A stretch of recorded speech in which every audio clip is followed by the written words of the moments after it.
امام پاک کی جب شہادت ہو گئی تو ظالموں نے شہادت کے بعد امام پاک کے وجود ناز سے کپڑے بھی نکال لیے، آپ کے ہاتھ میں جو انگوٹھی تھی اس کو بھی لے لیا، آپ کی زرہ بھی لے لی، آپ کی تلوار بھی لے لی۔ اس طریقے سے ساری چیزیں لینے کے بعد ان ظالموں نے اعلان کیا کہ اب حسین کے جسم پر گھوڑے دوڑائے جائیں، اور وہ خوش تھے کہ ہم نے خاندان نبوت کو لوٹ لیا، وہ خوش تھے کہ اہل بیت اطہار کو انہوں نے ختم کر دیا، انہوں نے خاندان نبوت کو اجاڑ دیا، گلستان مصطفیٰ صلی اللہ علیہ وآلہ وسلم کی کلیوں کو انہوں نے مسل دیا۔ اس طرح وہ خوش تھے، اور ساتھ ہی ساتھ صرف امام حسین علی جدہ وعلیہ السلام کے جسد اقدس پر گھوڑے نہیں دوڑائے گئے، بلکہ جتنے لوگ شہید ہوئے تھے ان شہداء کی جو لاشیں خیموں کے اندر رکھی ہوئی تھی ان لاشوں کو بھی انہوں نے واپس سے چھینا، میدان میں لائے، اور ساری لاشوں کے انہوں نے گردنیں کاٹی، سب کے سر کاٹ لیے، اور سر کاٹنے کے بعد ان پر گھوڑے دوڑائے۔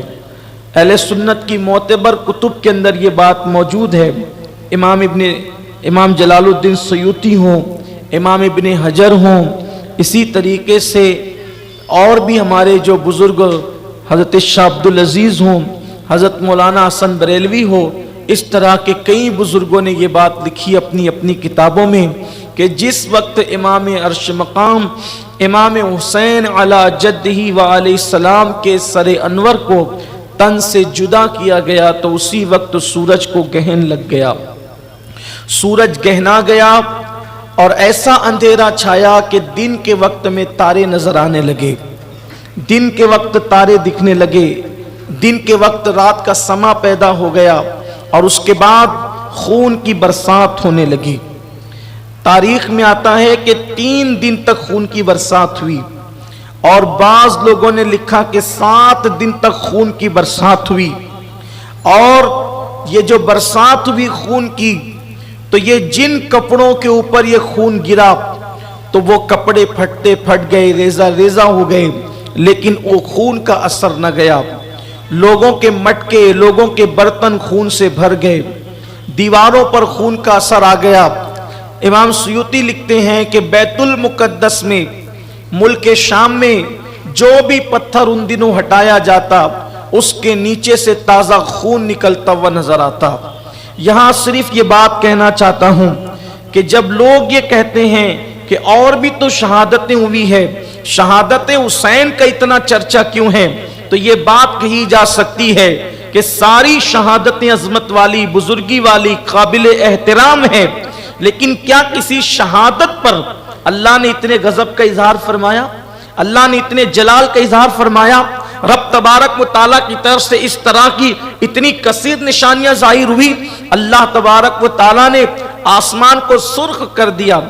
ہمارے بزرگوں نے لکھا، کتب تاریخ کی کتب میں موجود ہے اور سیر میں موجود ہے، اسی طریقے سے جو ہے وہ محدثین نے اپنی کتب میں لکھا کہ آسمان سرخ ہو گیا، اور 6 مہینے تک آسمان سرخ اور لال رہا، 6 مہینے تک اس کا اثر رہا، اور پھر وہ سرخی چھٹتے چھٹتے چھٹی۔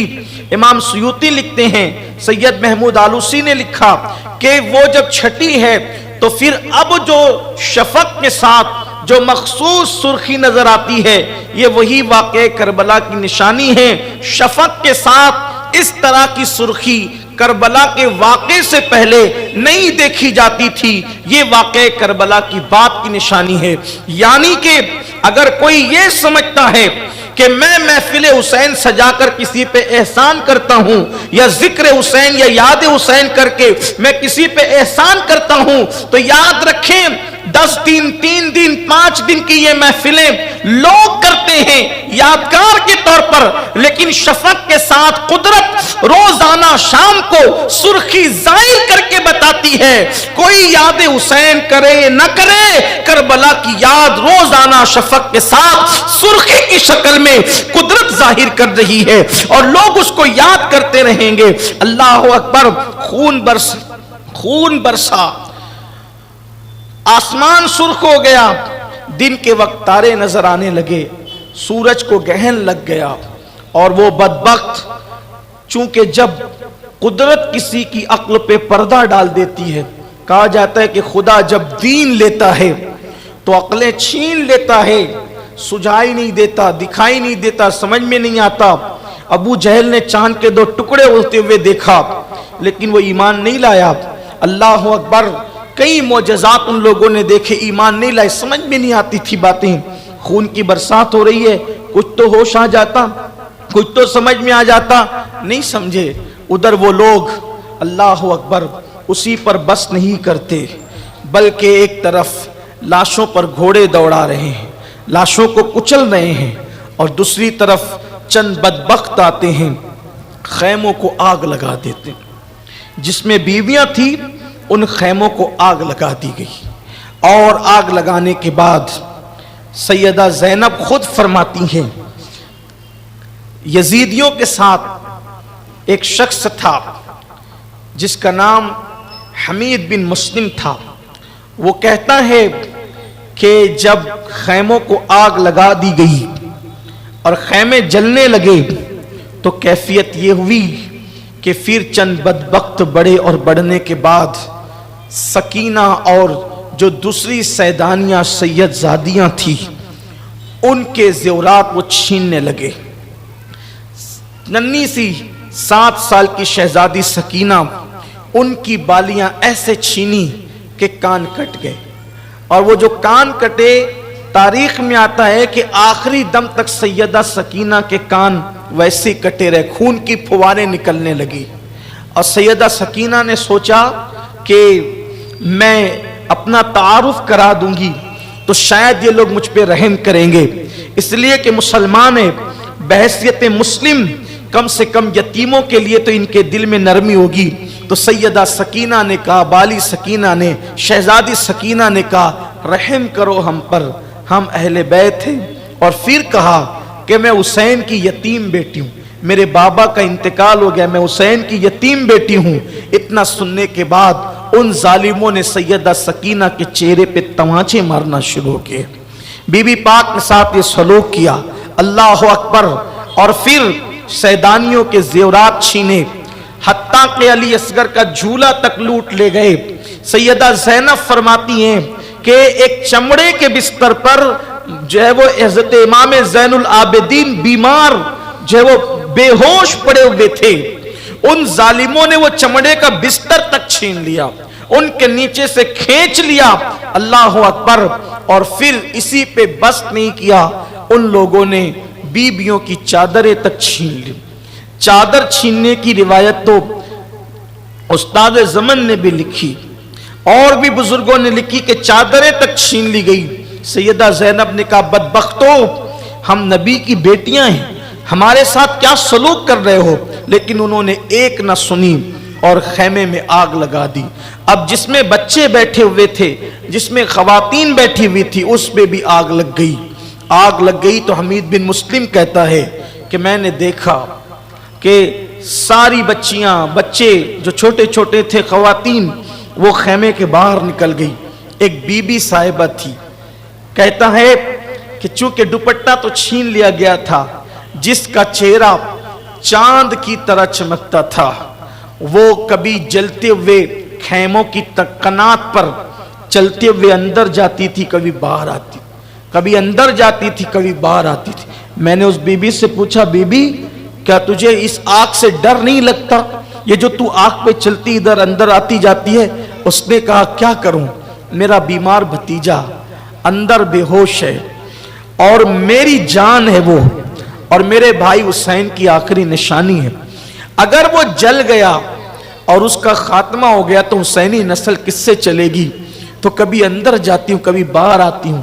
پھر اس نے کہا بالآخر میں نے دیکھا کہ وہ اپنے بھتیجے زین العابدین کو اپنے کندھے پر ڈال کر آگ پر چلتے ہوئے باہر لے کر کے آئیں. یہ سیدہ زینب کا کردار تھا، یہ کردار سیدہ زینب ہے. اللہ اکبر. اس کے بعد پھر وقت گزرتا گیا، بڑے عجیب حالات ہوئے. انہوں نے تو جانور بھی پکڑے اہل بیت کے، ذبح کر کے اس کو پکانا چاہا تو وہ سب کے سب خون بن گئے، خون میں تبدیل ہو گئے.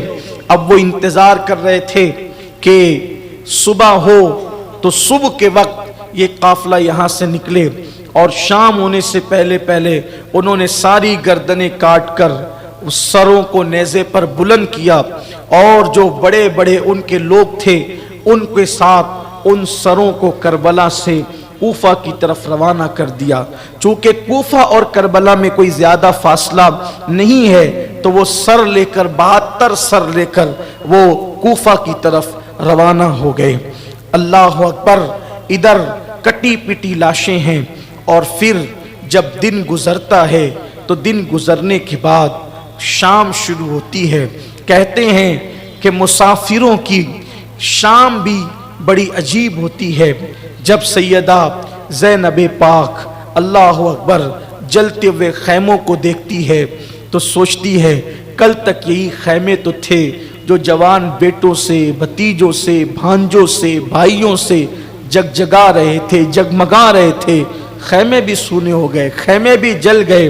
کبھی ادھر دیکھتی ہے، صدمہ ہے، چادریں چھین لی گئی. جن کے دوپٹوں کو کبھی اجنبی مردوں نے نہیں دیکھا تھا، جن کے گھر میں جبریل امین اجازت کے بغیر نہیں آتے تھے، آج ان کے خیمے جل گئے، دوپٹے چھین لیے گئے، ان کے چہروں پہ تماچے مارے جا رہے ہیں. بھوک اور پیاس کا الگ عالم ہے، کٹی پٹی لاشیں پڑی ہوئی ہے. ایسے عالم میں شام آتی ہے، اور جب وہ شام آئی تو ایسی وہ شام تھی کہ اس شام کو قیامت تک کے لیے یاد کیا جائے گا.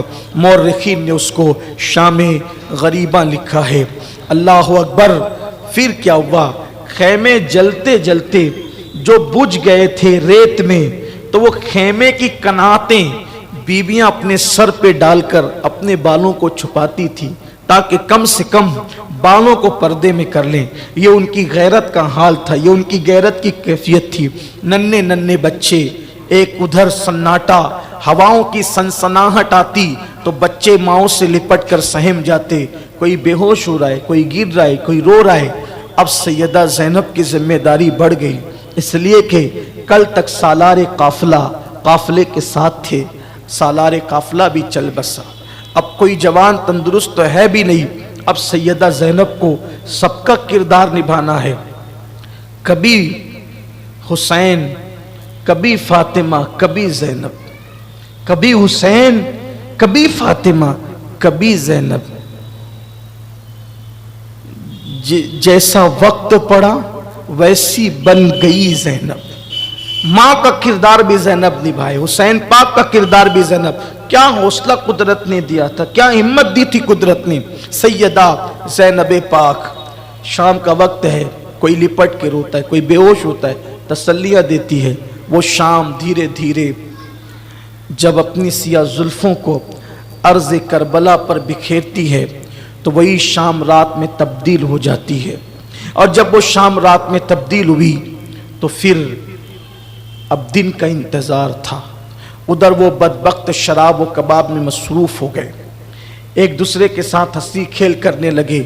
سیدہ زینب نے سوچا کٹی پٹی لاشیں ہیں، ان لاشوں پر پہرا دے ورنہ کہیں درندے لاشوں کو نقصان نہ پہنچائے. بی بی زینب کے پاس کوئی ڈنڈا بھی نہ تھا، کوئی ہتھیار بھی نہ تھا تاکہ وہ لے کر کے پہرا دیتی. بی بی زینب نے ریت میں کچھ ڈھونڈنا شروع کیا. ایک ٹوٹا ہوا کھنجر علی کی بیٹی کے ہاتھ لگا. وہی ٹوٹا کھنجر لے کر لاشوں کے ارد گرد پہرا دینے لگی تاکہ درندوں سے، یہ جو درندے ان سے، یا وہ جو درندے ہیں جو انسانی شکل میں، ان سے اب لاشوں کو بچائیں. اور پھر سیدہ زینب اندھیرے میں لاشوں پہ پہرا دے رہی تھی. ایسے میں دیکھا کہ ان لاشوں سے किसी की सिसकियों की आवाज आ रही है, कोई सिसक सिसक करके उन लाशों के अंदर रो रहा है। बीबी सैयदा ने लाशों की तरफ तवज्जो की तो किसी के रोने की आवाज सुनी। तो जब आवाज पर पहुंची तो क्या देखा, एक दबी कुचली लाश है, एक दबी कुचली लाश है। पहचानना सैयदा के लिए उसको मुश्किल न था, लेकिन है दबी कुचली, सर नहीं है उसका, और उसके सीने पर सर रखकर सकीना रोती है और बाबा बाबा कहती है और सिसकियां लेती है। सैयदा सकीना को बीबी ज़ैनब अपने उठाती है, सीने से लगाती है। कहा बेटी यहाँ कैसे पहुंची? कहा कि फूफी अम्मी आपको तो पता है ना, आपको तो मालूम है ना कि मुझे मेरे बाबा के सीने के बगैर, मेरे बाबा के सीने के बगैर नींद नहीं आती। मेरे बाबा मुझे सीने पे सुलाते थे तो मैंने इन कटी हुई लाशों के पास आके कहा बाबा कहाँ हैं आप, आपकी सकीना सोना चाहती है, आप कहाँ हैं? तो मैंने देखा फूफी इसी लाश से आवाज आई थी मेरी सकीना तेरा बाबा यहाँ है। तो मैं यहाँ पर आ गई। फूफी अम्मी सैयदा सकीना को सीने से लगाया। एक शख्स जो यजीद के लश्कर में था वो कहता है कि जब इमाम हुसैन की लाश घोड़ों से कुचली जा रही थी तो हड्डियों की कड़कड़ाहट की आवाज हमने सुनी। इस तरह से इमाम की लाश कुचली गई। सैयदा सकीना को उठाकर फिर आपने बीबियों के पास पहुंचाया और जहां सब खवातीन बैठी हुई थी, खुले आसमान के नीचे सैदानियां सैयदजादियां बैठी हुई है। सैयदा सकीना टूटा खंजर लेकर के पहरा दे रही है। अब ऐसे में सैयदा ज़ैनब किसी को देखती है कि कोई आने वाला लाशों की तरफ आता है। सैयदा ने गरजदार आवाज में जो है वो गरजदार आवाज में कहा कौन हो तुम, और हाथ का खंजर तान दिया। कहा खबरदार अब आगे नहीं बढ़ना, अब क्या चाहते हो? सब तो लूट लिया, जवानों की जवानी लूट ली, बचपनों का मासूम बचपन लूट लिया, बीबियों के जेवरात छीन लिए, अली असगर का झूला छीन लिया, खैमे जला दिए, हत्ता कि तुमने अपने नबी की बेटियों के दुपट्टे तक छीन लिए। अब हमारे पास बचा क्या है? क्या लेने आते हो? अब क्या चाहते हो? अब सब्र का पैमाना लबरेज न हो, वही रुको, वरना अली की बेटी अब तुम पर अपना हथियार उठाकर तुम्हें जो है वो जहन्नम रसीद कर देगी। वो आने वाला जो आ रहा था उसने कहा बीबी मैं मर्द नहीं हूं, मैं औरत हूं और मैं हुर की बीवी हूं और मुझे ये जिम्मेदारी दी गई है या मैंने गुजारिश की है कि अब चौथी सुबह तुलू हो रही है, नन्हे नन्हे छोटे छोटे बच्चे हैं, चौथी सुबह तुलू हो रही, न खाना है न पानी है। तुम कहते हो कि कैदी बनाकर यजीद के दरबार में ले जाएंगे और इनाम पाएंगे, तो कम से कम लेकर तो उन्हें जाओगे कि जो लोग हयात होंगे, जिंदा होंगे, ये मर जाएंगे तो कैसे ले जाओगे? इसलिए इनको कुछ पानी पिलाओ, कुछ खिलाओ। तो उन्होंने मुझे पानी दिया है। बीबी मैं पानी लेकर आई हूं, ये बच्चों को पिलाए, आप पिए। सैयदा ज़ैनब ने जब पानी का नाम सुना, हुर की बीवी को सीने लगाकर फूट फूट के रोने लगी। कहती है हुर की बीवी अब हमें पानी नहीं चाहिए, अब हमें पानी की जरूरत नहीं है। क्यों? तो ये पानी क्यों न लाई उस वक्त जब मेरे अली अकबर की जवानी लुट रही थी? ये पानी क्यों न लाई उस वक्त जब मेरे कासिम का शबाब लुट रहा था? मेरे औनो मोहम्मद पलट पलट कराते थे, पानी का मुतालबा करते थे। मेरा मासूम असगर 6 महीने का शहजादा पानी से जबान बाहर करता प्यास की वजह से, कभी मुट्ठियां खोलता कभी बंद करता। उस वक्त ये पानी क्यों न लाई? ले जा, हम ये पानी नहीं पीते। हुर की बीवी ने कहा बीबी वो मेरा मजाक उड़ाएंगे, कबूल कर ले पानी। आपको अम्मी आपकी अम्मी बीबी सैयदा का वास्ता, जब नाम माँ का सुना सैयदा पाक ने हुर की बीवी को साथ लिया और साथ लेकर के वहां चली जहां छोटे छोटे बच्चे बीबियां बैठी हुई थी। मौरखीन ने बयान किया है बच्चों की और बीबियों की तादाद कुल मिलाकर 22 से 25 होती थी। वो सब वहां बैठी हुई थी। वो हुर की बीवी का के हाथ में मशकीज़ा था। सैयदा पाक ने, बीबी सैयदा ज़ैनब ने पानी निकाला कटोरे में। उतने वक्त में जब सैयदा सकीना बेहोश हो चुकी थी, चेहरे पे छींटे दिए, होश में आई। होश में आने के बाद सैयदा सकीना को बीबी ज़ैनब पाक ने कहा, लो बेटे मेरे लाल, पानी पी लो। जैसे पानी का नाम सुना तो सैयदा सकीना ने कहा, फुप्पी अम्मी, क्या चचा अब्बास फुरात से वापस आ गए हैं? फुरात से चचा वापस आए हैं? सैयदा ने कहा रोते हुए, नहीं बेटी, तेरा चचा तो फुरात के किनारे ही सो गया, अब तेरा चचा कभी वापस नहीं आ सकता, तेरा चचा कभी लौट कर नहीं आएगा सकीना। ये पानी हुर की बीवी लाई है बेटी, लो पानी पी लो। फिर सकीना ने दूसरा सवाल किया, फुप्पी अम्मी, क्या तुम लोगों ने पानी पी लिया? तो कहा कि बेटे, नाना का फरमान है कि जब खाने पीने की चीज मिले तो पहले छोटों को खिलाओ पिलाओ, फिर बाद में बड़े। मेरी बच्ची, इस पूरे काफले में सबसे छोटी उम्र तुम्हारी है, पहले तुम पियो, बाद में हम देखेंगे। सैयद अमीन आपका अदना